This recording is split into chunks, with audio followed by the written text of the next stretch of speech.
گیا، کسی کا شوہر آ گیا، جب وہ جیل میں آ رہا تھا گھر والے رو رہے تھے، جیل والے مسکرا رہے تھے، جب وہ جا رہا ہے تو گھر والے مسکرا رہے ہیں، لڈو بانٹ رہے ہیں، جیل والے رو رہے ہیں۔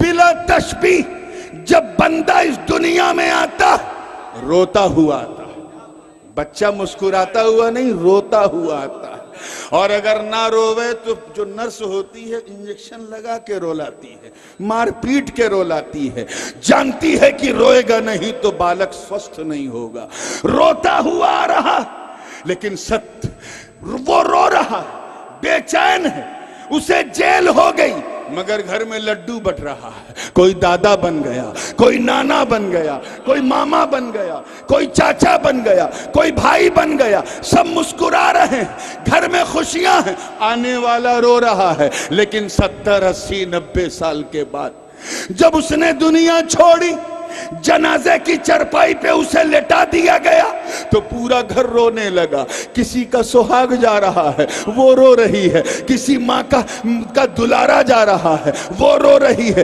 کسی باپ کا بازو جا رہا ہے وہ رو رہا ہے، کسی کا پوتا جا رہا ہے، سب رو رہے ہیں، گھر میں ماتم ہے، مگر وہ جنازے کی چرپائی پہ مست ہو کر مسرور ہے اور زبان حال سے کہہ رہا ہے، اے میرے رونے والوں کاش تم بھی وہ دیکھو جو میں دیکھ رہا ہوں، کاش تم بھی وہ دیکھو جو میں دیکھ رہا ہوں۔ ارے سن، اب تک اللہ کرے سمجھ میں آئے، اب تک میں قید کی زندگی میں تھا، آج میں آزاد ہو رہا ہوں، آج یہ غلام اپنے ماتھے کی نگاہ سے مصطفیٰ کے رخ بددعا کی زیارت کرنے جا رہا ہوں۔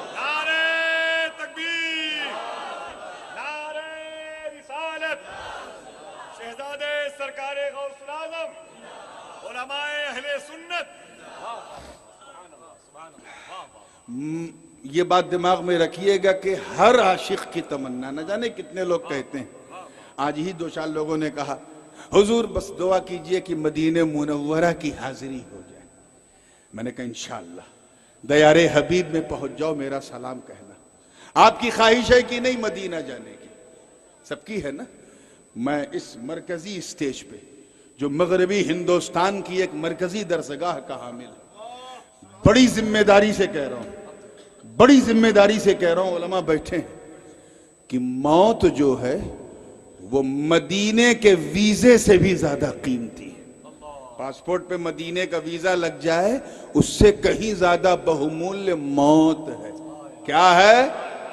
موت۔ کیوں؟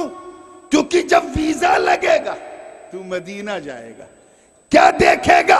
مسجد نبوی دیکھے گا، محراب نبوی دیکھے گا، گنبد خضرا دیکھے گا، سنہری جالی دیکھے گا، ستون مبارکہ دیکھے گا، صفہ کا چبوترا دیکھے گا، فاطمہ کا گھر دیکھے گا، جنت البقیع دیکھے گا۔ ارے جب مدینے کا ویزا لگے گا تو روضہ دیکھے گا، روضہ، لیکن جب موت آئے گی تو مصطفیٰ کا چہرہ دیکھے گا۔ آئے موت آ، جس حال میں آ، جس رنگ میں آ، جس ڈھنگ میں آ، چاہے تو بندوق کی شکل میں آ، چاہے تو تلوار کے روپ میں آ، چاہے تو نیزے کے روپ میں آ، چاہے تو میزائل کی بن کے آ، چاہے تو بم بن کے آ تو صحیح، چاہے تو چیچنیا میں آ، چاہے بوسنیا میں آ، چاہے برما میں آ، چاہے تو عراق میں آ، چاہے سیریا میں آ، چاہے تو گجرات میں آ، تجھے سنی مسلمان گلے لگانے کو تیار ہے، کیونکہ ہم جانتے ہیں کہ موت تو ہمیں مٹانے کے لیے نہیں بلکہ ہم غلاموں کو مصطفیٰ سے ملانے کے لیے آتی ہے۔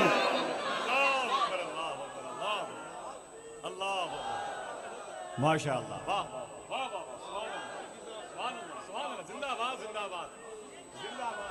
رک جائے، میرے پاس ٹائم بہت کم ہے کیونکہ فلائٹ نہ میری اجازت سے لینڈ ہوگی نہ آپ کی اجازت سے ٹیک آف ہوگی، مجھے احمد آباد تک جانا ہے، فجر تک پہنچنا ہے، دعا کیجئے گا پہنچ جاؤں۔ میں بہت تیزی سے 5-6 منٹ میں بات کو سمیٹ رہا ہوں، اجازت ہے نا؟ اس لیے پوری زندگی کے ساتھ کہ یہ ہے نبی کا جلوہ وہی تو ہیں. بس مصطفیٰ راضی تو خدا راضی. پیچھے پیچھے چلنا بلا وجہ نہیں چلنا ہے, بذریعہ مصطفیٰ چلنا ہے.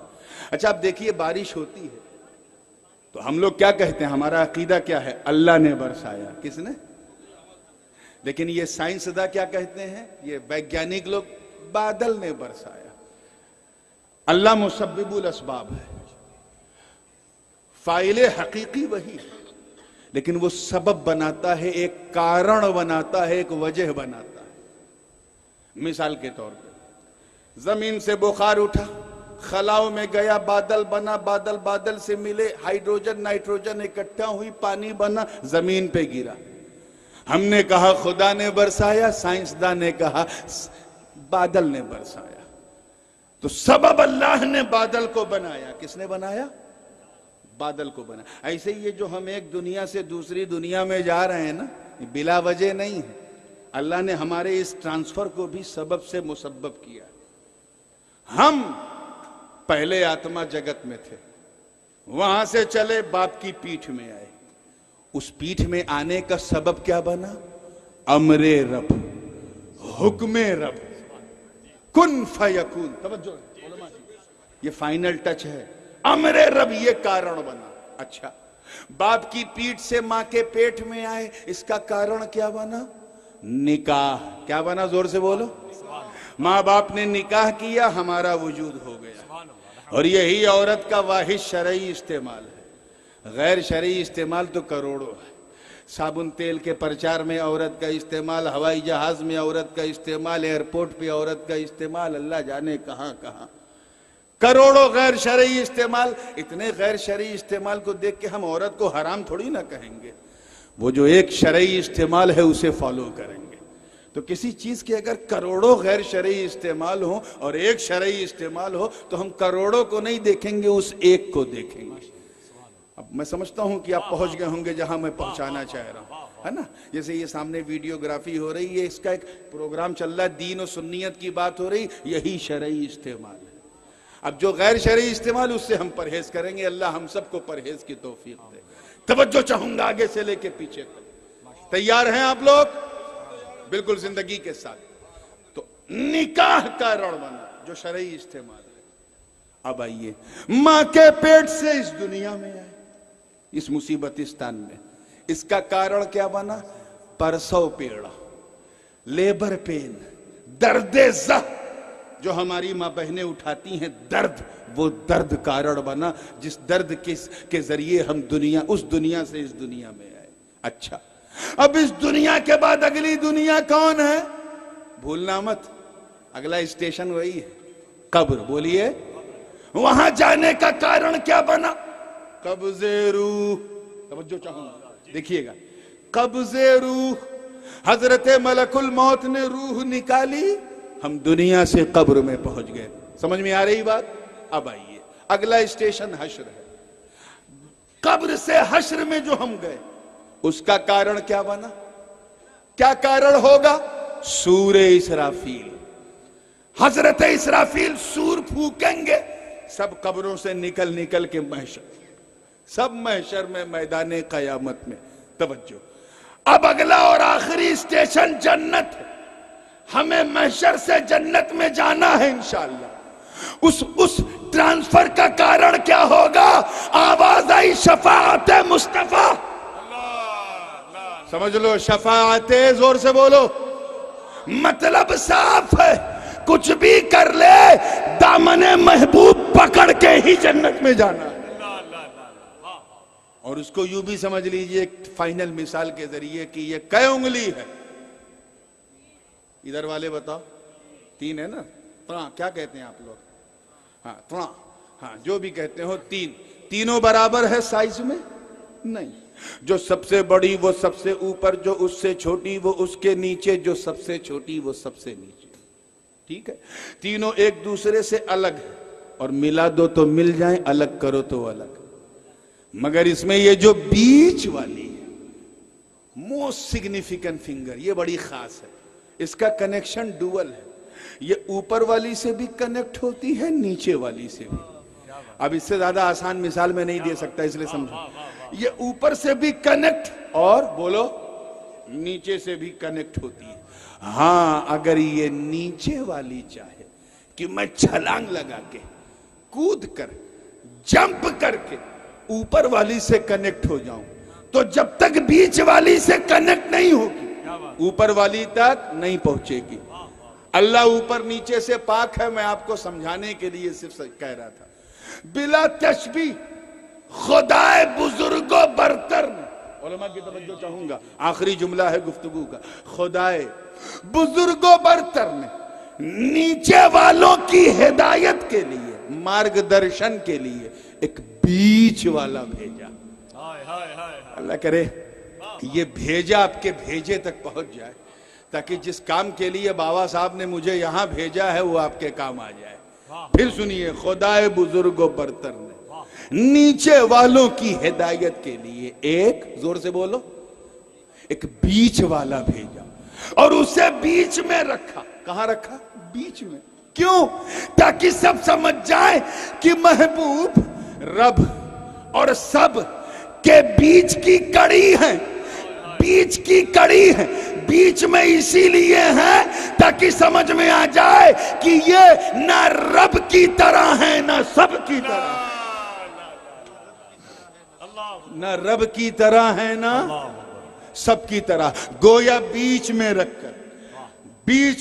کر دیکھیں کتنے لوگ سمجھنے بیٹھے ہیں، بیچ میں رکھ کر گویا رب یہ فرما رہا ہے کہ اے میرے پیارے، ہم نے آپ کو بیچ میں رکھا تاکہ آپ مجھ سے لیتے رہو، میرے بندوں کو دیتے رہو، قرآن مجھ سے لو، بندوں کو دو، ایمان مجھ سے لو، بندوں کو دو، ضابطہ اخلاق مجھ سے لو، بندوں کو دو، طرز حیات مجھ سے لو، بندوں کو دو، جیون شیلی مجھ سے لو، بندوں کو دو، فرضیت نماز مجھ سے لو، بندوں کو دو، زکوٰۃ کی فرضیت مجھ سے لو، بندوں کو دو، مناسک حج مجھ سے لو، بندوں کو دو۔ اسی لیے تو بیچ میں رکھا تاکہ جاہو جلال مجھ سے لو، بندوں کو دو، فضل و کمال مجھ سے لو، بندوں کو دو، حسن و جمال مجھ سے لو، بندوں کو دو، جود و نوال مجھ سے لو، بندوں کو دو، برگزیدگی مجھ سے لو، بندوں کو دو، بلند پائیدگی مجھ سے لو، بندوں کو دو۔ اسی لیے تو بیچ میں رکھا تاکہ نعمتیں مجھ سے لو، بندوں کو دو، برکتیں مجھ سے لو، بندوں کو دو، رحمتیں مجھ سے لو، بندوں کو دو، رفعتیں مجھ سے لو، بندوں کو دو۔ توجہ چاہوں گا جملہ ضائع نہ ہو۔ بلا اے محبوب، ہم نے آپ کو بیچ میں اسی لیے رکھا تاکہ آپ کو جو چاہیے وہ مجھ سے لیتے رہو، اور اے میرے بندوں تمہیں جو چاہیے وہ مصطفیٰ سے لیتے رہو۔ تبھی تو اعلیٰ حضرت، اعلیٰ حضرت، عظیم البرکت، امام عشق و محبت، کنز الکرامت، جبل الاستقامت، حقانیت کی شان، سنیوں کی جان، ارے سنیوں کی جان احمد رضا خان علیہ الرحمت والرضوان نے کفر کے تابوت پر آخری کیل ٹھوکتے ہوئے جب اپنے عقیدے کو واضح کیا تو یوں عرض کیا کہ یا رسول اللہ، ارے وہی رب ہے جس نے تجھ کو ہمتن کرم بنایا، ہمیں بھیک مانگنے کو تیرا راستہ بتایا۔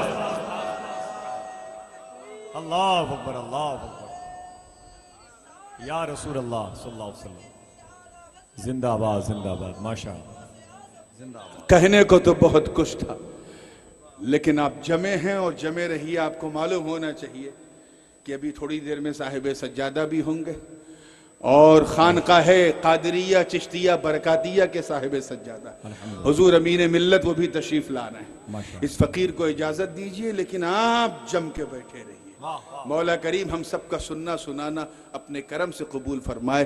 وآخر دعوانا ان الحمدللہ رب العالمین۔ السلام علیکم۔ بیٹھے بیٹھ جائیں۔ جاسوس اور پرسوس بیان سے اپنے قلوب کو ٹھنڈک پہنچایا آپ نے۔ میں مبارکباد پیش کرتا ہوں حضور صاحب سجادہ سیدی شاہ مخدوم گرامی سید علی اکبر شاہ صاحب قبلہ جیلانی کو، علامہ ابو صالح قادری شمسی کو، کہ جامعہ فیض اکبری کے اس پاکیزہ احاطے نور میں ایسی تابندہ شخصیت کو بلانے کا شرف حاصل کر لیا کہ جس کے قدم کی